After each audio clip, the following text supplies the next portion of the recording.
안녕하세요. 8월 21일 금요일 새벽 예배를 하나님께 올려드립니다. 기도하십니다. 예수님 감사합니다. 오늘도 생명을 허락하시고 우리와 함께 우리의 인생을 돌보시며 함께 하시는 성령 하나님, 이 시간 말씀 가운데 우리의 인생 가운데 함께 하셔서 새벽에 도우시는 하나님이 우리를 도와주시며 하늘 위에 주님밖에 없음을 고백하며 믿음으로 하나님을 주로 고백하고 오늘도 승리하고 인생을 성공할 수 있도록 하나님 힘을 더하여 주시옵소서. 성도님들 가운데 마음의 아픔과 육체의 질병으로 고통하며 눈물 흘리고 있는 영혼들을 기억하시고 치료하시며 치유하시고 성령님께서 어루만져 주시옵소서. 함께 하시길 소망하며 예수님의 이름으로 기도했습니다. 아멘. 찬송가 427장, 새 찬송가 191장, 내가 매일 기쁘게 찬양하십니다. 내가 매일 기쁘게 순례의 길 행하는 주의 팔이 나를 안보하리요. 내가 주의 큰 복을 받는 참된 비결은 주의 영이 함께함이라. 성령이 계시네, 할렐루야 함께하시네. 주의 길을 걸으며 만나 기뻐하는 것 주의 영이 함께함이라. 전에 죄에 빠져서 평안함이 없을 때 예수 십자가의 공로이고 그 발 아래 엎드려 참된 평화 얻으는 주의 영이 함께함이라. 성령이 계시네, 할렐루야 함께하시네. 좋은 길을 걸으며 밤낮 기뻐하는 것 주의 영이 함께함이라. 나와 동행하시고 모든 염려하시니 나는 숲의 새와 같이 기쁘다. 내가 기쁜 마음으로 주의 뜻을 행하는 주의 영이 함께함이라. 성령이 계시네, 할렐루야 함께하시네. 좋은 길을 걸으며 밤낮 기뻐하는 것 주의 영이 함께함이라. 세상 모든 욕망과 나의 모든 정욕은 십자가에 이미 못을 박았네. 어두운 밤이 지나고 무거운 짐 벗으니 주의 영이 함께함이라. 성령이 계시네, 할렐루야 함께하시네. 좋은 길을 걸으며 밤낮 기뻐하는 것 주의 영이 함께하니라. 아멘. 오늘 우리에게 주시는 말씀은 요한복음 16장입니다. 요한복음 16장 7절에 있는 말씀, 16장 7절 제가 봉독해 올립니다. 그러나 내가 너희에게 실상을 말하노니 내가 떠나가는 것이 너희에게 유익이라. 내가 떠나가지 아니하면 보혜사가 너희에게로 오시지 아니할 것이요 가면 내가 그를 너희에게로 보내리니. 아멘. 우리가 어저께까지 지난주에 성부 하나님, 어저께까지 성자 예수님, 그리고 오늘부터 다음 주에 이르기까지 성령 하나님에 대해서 보도록 하겠습니다. 우리가 가끔 오해하는 것이 성령 하나님을 신약에 갑자기 툭 튀어나온 어떤 갑작스러운 그런 존재로 생각을 하는데, 사실 성령 하나님은 천지 창조부터, 아니 그 훨씬 이전부터 성부 하나님, 성자 예수님과 함께 삼위 하나님으로 존재해 계시면서 천지 창조 때부터 함께 하셨어요. 그래서 창세기에 보면 하나님이 천지를 창조하실 때에 하나님의 신이 수면에 운행하시니라 그런 말이 있어요. 그렇습니다. 성령께서 그때도 함께 하셨다라고 하는 것이죠. 그 세 분 하나님이 함께 커뮤니티를 형성하면서 삼위일체, 비록 우리의 이성과 논리로는 세 분이 한 분이고 한 분이 세 분이라고 하는 개념이 이해되지 않지만 그렇게 그분이 한 분으로 이렇게 존재하시면서 삼위로 나타나시는 삼위일체를 우리에게 성경은 보여주고 있습니다. 자, 우리가 성경을 이렇게 읽다 보면 여기서 예수님께서 오늘 16장 7절에 내가 너희를 떠나가는 것이 유익이다. 왜냐하면 내가 가야 성령이 오신다. 거기 보면 보혜사란 말을 썼어요. 그리고 이제 요한복음 14장인가에 거기도 보면 또 다른 보혜사란 말을 썼어요. 그러니까 보혜사가 뭐냐면 영어 성경으로는 무슨 advocate 아니면 counselor 뭐 이런 말을 썼는데 헬라어 말로는 파라클레이토스라 그래서 옆에 함께 하시는 분이에요. 우리와 함께 하시는 분. 그러니까 요한복음 16장 7절을 보면 내가 떠나가는 것이 너희에게 유익이다. 예수님이 이 말씀을 하셨어요. 뭔 소리입니까? 예수님이 함께 계셔야 유익한 거 아닙니까? 그런데 예수님은 이렇게 말씀하시는 것이죠. 내가 지금 성육신을 해서 여기와 함께 있는 건 좋은데 그러면 내가 시간과 공간을 초월할 수 없는 육체를 입고 오신 거잖아요, 예수님이.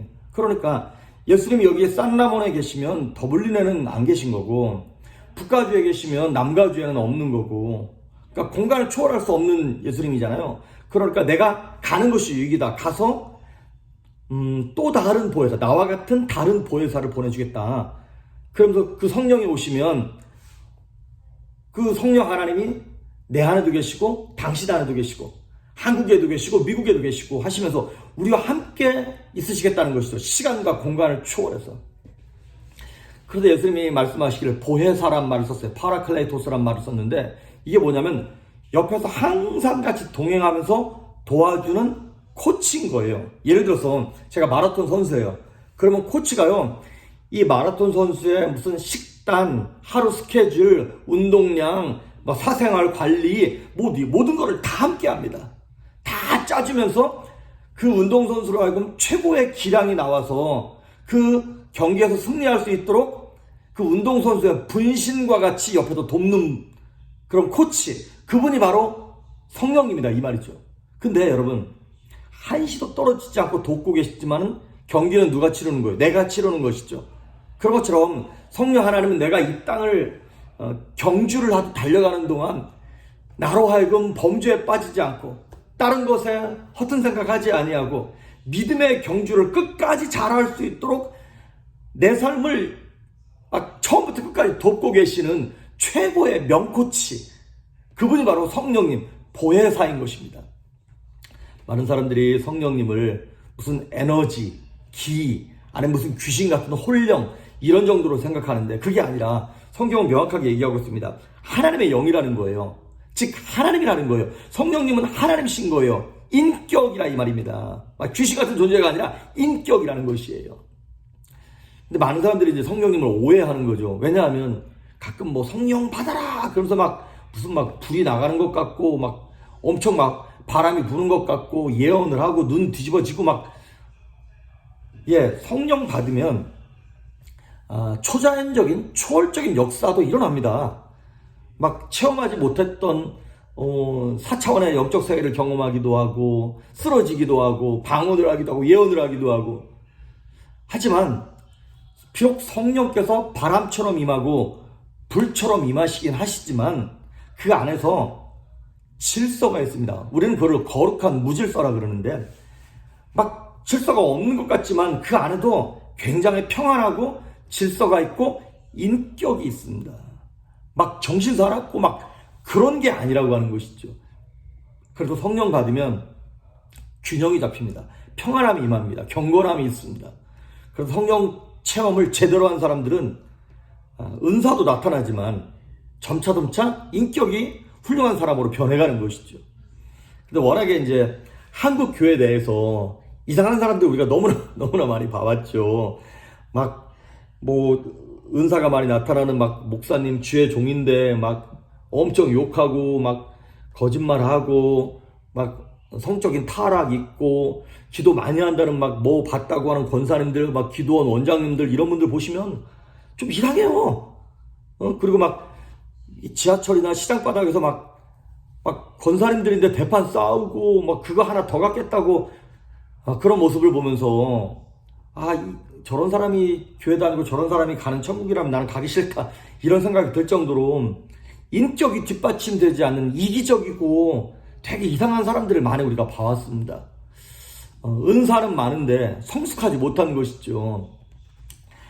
이게 이런 느낌이 들어요. 6.25 전쟁 때 학도병들이 있었습니다. 어린 학생들이 막 전쟁에 참여하는 거예요. 그런데 막 열정도 뜨겁고 나라를 지키겠다라고 하는 애국심도 불타오르는데 뭐가 없어요? 성숙함이 없는 거예요. 훈련받을 시간이 없었던 것이죠. 총기를 제대로 만질 수 있는 그 막 훈련받을 시간이 없다 보니까 열정만 가지고 전장에 투입됐는데 제대로 총을 쏘지 못하는 거예요. 막 현장에서는 오합지졸 난리가 난 것이죠. 그러니까 이제 참 이게 은사가 많다고 이 사람이 성숙한 사람이냐? 아닙니다. 성경적인 지식이 많다고 성령 충만한 사람이냐? 그것도 아니라고 하는 것이죠. 뭐 기도 많이 했다고, 금식을 많이 했다고 역시 그런 것도 아니라고 하는 것입니다. 사실 우리 한국교회랑 비슷한 교회 중에 하나가 뭐냐면 고린도 교회였어요. 사도 바울이 이렇게 얘기했어요. 너희가 딱딱한 음식은 못 먹고 엄마 젖만 찾는구나. 부드러운 음식만 찾는구나. 딱딱한 젖이 뭡니까? 딱딱한 음식이 뭡니까? 막 쓴소리, 막 교회에서 치리와 막 책망과 이런 것들, 이런 것도 있어야 되는데 그런 건 못 먹고 부드러운 음식, 젖만 먹고 있는 거예요. 그게 뭔데요?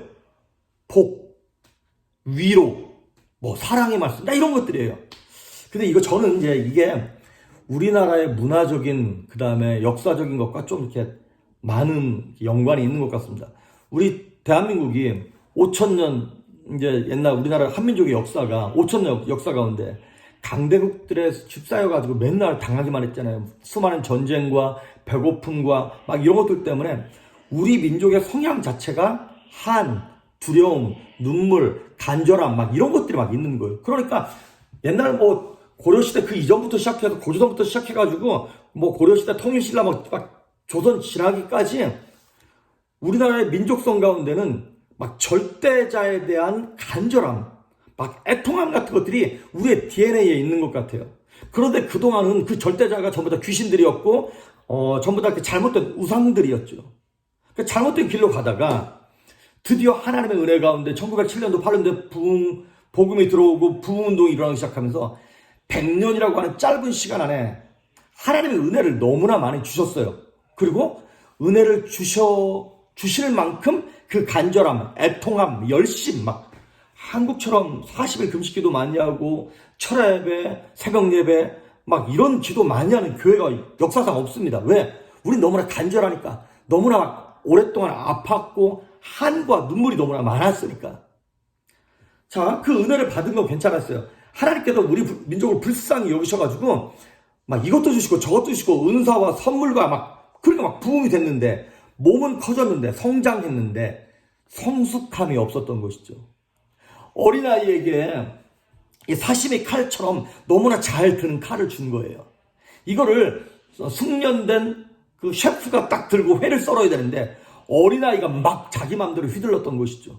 그러다 보니까 100년 만에 엄청 빨리 크긴 했지만 또 몇 년 지나지 않고 너무나 빨리 이렇게 급속하게 쇠퇴하는 미숙한 교회의 모습을 한국교회가 보이고 있었던 것이죠. 그래서 꼭 고린도 교회처럼 교회 안에 막 방언의 은사, 예언의 은사, 여러 가지 은사들이 많이 나타나는데 맨날 자기들끼리 싸워. 그리고 막 교회 리더가 막 성 스캔들, 섹스 스캔들 막 이런 것들이 일어나고 막 그 다음에 분당, 베드로파냐, 바울파냐, 아볼로파냐 이런 거 갖고 맨날 싸우고 이게 참 하나님께 책망받을 수밖에 없는 그런 고린도 교회인 것처럼 우리 역시 한국 교회도 그러한 스테이지를 지금 지나고 있는 것 같습니다. 어쨌든 성령의 은사만 필요한 것이 아니라 성령의 열매가 있어서 성숙해져야 되는데 어쩌면 지금 한국 교회가 이제 성숙해지는 그런 과정을 겪는 것이 아닌가 이런 생각을 하게 됩니다. 좀 이제 다른 얘기를 하자면 어쨌든 성령의 특징 세 가지만 간단하게 보도록 하겠습니다. 첫째는 뭐냐면 요한복음 14장 16절 거기 제가 읽어드립니다. 이런 말이 있어요. 내가 아버지께 구하겠으니 그가 또 다른 보혜사를 너희에게 주사 영원토록 너희와 함께 있게 하리니. 예, 여기 보니까 또 다른 보혜사, 예수님 말고 다른 보혜사는 성령님밖에 없습니다. 천주교에서 얘기하는 것처럼 예수님이 막 중보하고 이렇게 보혜사처럼 이렇게 돕는 것처럼 마리아도 그러는 줄 아는데 그거는 아닙니다. 그건 거짓된 교리입니다. 그건 이단의 교리입니다. 오직 보혜사는 성령님밖에 없고 예수님밖에 없습니다. 그런데 또 다른 보혜사를 내가 너에게 주면 그분이 오셔서 우리와 함께 영원히 거한다는 것입니다. 구약시대에는 성령이 오셔도 죄를 지으면 떠나갔어요. 그런데 한번 신약에 오셔서는 성령께서 임하시는 것이 우리의 모습을 보시는 것이 아니라 우리에게 있는 예수 그리스도의 의, 예수 그리스도의 피를 보시고 오시는 것이기 때문에 한번 오시면 영원히 떠나지 않는다는 거예요. 그러니까 설령 우리가 살아가다가 범죄하고 연약하고 내 부족함 때문에 실수하고 그래도 두려워하지 말라는 거예요. 다시 하나님께 회개하면 되는 거예요. 그럼 다시 성령의 불일 듯 일어날 수 있게 되는 것입니다. 성령이 오시면 떠나지 않는다는 거예요. 두 번째, 요한복음 16장 13절 제가 봉독해 올립니다. 13절 그러나 진리의 성령이 오시면 그가 너희를 모든 진리 가운데로 인도하시리니. 예, 성령이 오시면 우리를 어디로 인도하십니까? 진리로 인도하십니다. 진리가 뭔데요? 예수님의 말씀입니다. 예수님의 생명입니다. 그러니까 성령이 오셔야만 예수님이 하신 말씀이 깨달아지고 이해가 될 수 있습니다. 머리 좋다고 공부 잘한다고 말씀 이해하는 거 아니에요. 참 신기해요. 그 막 좋은 학교 나오고 박사라는 사람들도 성경을 이해하지 못하는 거예요. 그런데 비록 무학하다 할지라도 배움이 없다 할지라도 성령께서 역사하시면 말씀이 깨달아지고 진리가 무엇인지 그 진리의 말씀을 통해서 생명을 얻고 평강을 얻고 능력을 얻고 막 영혼이 살아나게 되는 것입니다. 아무리 똑똑한 사람도 성령 받지 못하면 하나님의 비밀을 깨달을 수 없습니다. 이 비밀은 하나님의 성령이 알려주시는 거예요. 그러니까 예수님이 2000년 전에 하신 말씀이잖아요. 그 2000년 전에 하신 말씀을 성령의 감동을 받으니까 우리가 이 말씀이 이해가 되는 것이다 이 말이죠. 성경의 저자가 누군데요? 성령께서 성경의 저자시잖아요. 그분이 내게 오시니까 성경 이해되는 것이에요. 그리고 세 번째, 성령이 임하시니까 우리 삶을 이제 진리의 말씀으로 인도하실 뿐만 아니라 진리의 말씀에서 어떻게 살아가야 할지, 내 삶이 어떠한 방향으로 나아가야 할지 그 사명과 이런 것들을 깨닫게 하시는 것입니다. 미션을 깨닫게 하시는 것이죠. 우리를 감동하시는 거예요. 요한복음 14장 26절 요한복음 14장 26절 제가 봉독해 올립니다. 보혜사 곧 아버지께서 내 이름으로 보내실 성령 그가 너희에게 모든 것을 가르치고 내가 너희에게 말한 모든 것을 생각나게 하시리라. 예수님이 하신 말씀들을 제자들이 예수님 죽고 난 다음에 막 두렵기만 하는 거예요. 하나도 생각이 안 나는 거예요. 근데 성령 받고 나니까 예수님이 이 땅에 계셨을 때 하셨던 말씀들이 막 생각나면서 담대해지기 시작하는 거예요. 왜? 진리니까, 생명이니까, 말씀 자체가 생명이니까. 마찬가지입니다. 2000년 전에 쓰여졌던 이 하나님의 말씀이 우리가 성령 받고 나니까 깨달아지게 되고 어떻게 살아가야 할지, 무엇을 위해 살아야 할지 인생의 기준이 잡히게 되고 감동이 우리에게 오게 되는 것입니다. 그래서 성령께서 우리에게 원하시는 가장 베스트가 있어요. 우리에게 원하시는 거. 그게 뭐냐면 교제입니다. 펠로우십이에요. 교제를 다른 말로 뭐라 하면 교통이라고 해요. 교통. 성령의 교통하심 이런 거 있잖아요. 우리는 하나님을 향하여 성령님이 내 안에 오시면 원하는 게 있어요. 뭐냐면 복이에요. 이것도 해주시고 저것도 해주시고. 그런데 성령 하나님은 먼저 이렇게 말씀을 하세요. 나랑 관계를 갖자. 나랑 교제하자. 하나님과 관계를 갖게 되면 성령님과 교제하면 그 다음에 복이 저절로 오게 되어 있습니다. 성령님과 친밀하면 그 다음에 복이 오게 되어 있습니다. 그래서 우리가 성령과 관계로 엮이면 뭐가 오는 것이냐면 생명이 전달되어 오게 되어 있는 것입니다. 우리 영화 대사 가운데 살아있네 이런 말 있잖아요. 그렇습니다. 살아있는 존재가 되는 것입니다. 여러분 아무리 좋아도 죽으면 썩습니다. 죽으면 무섭습니다. 아무리 예쁜 아내도 이렇게 여인도 그 영혼 떠나고 난 다음에 시체 한번 보십시오. 무섭습니다. 죽으면 아무리 좋은 것도 의미 없습니다. 꽃이 아무리 예뻐도 꺾이는 순간 끝난 것입니다. 에스겔 골짜기의 마른 뼈들이 성령의 생기가 딱 그 안에 들어가니까 군대가 되어서 막 살아나기 시작하는 거예요. 성령이 오시면 죽음이 떠나갑니다. 두려움이 떠나갑니다. 무서움이 떠나갑니다. 좌절이 떠나갑니다. 의미가 없던 인생 삶의 무기력이 떠나간다 이 말이죠. 성령이 오시면 생명 있는 생기 있는 군대가 되어서 우리 가정도 직장도 나라도 교회도 새롭게 일어나게 되는 것입니다. 오늘 이 성령 하나님을 사모하면서 내게 오셔서 떠나지 아니하시는 그분이 말씀을 통해 내 삶을 인도하실 때 주님 보혜사와 같은 코치와 같은 성령께서 오늘도 여러분과 함께 하시고 저와 함께 하시고 우리 교회와 가정 가운데 함께 하심으로 말미암아 승리하는 하루가 될 수 있기를 주의 이름으로 축복합니다. 기도하십니다. 예수님 감사합니다. 그분 성령 하나님이 오셔서 나와 관계하시고 교제하심으로 성령의 생명이 나의 생명 되게 하심으로 살아나게 하시며 능력 있게 하시고 치료되게 하시며 일어나게 하셔서 독수리처럼 평안하게 하시고 담대한 성도들 될 수 있도록 인도하여 주시옵소서. 감사드렸고 예수님의 이름으로 기도했습니다. 아멘.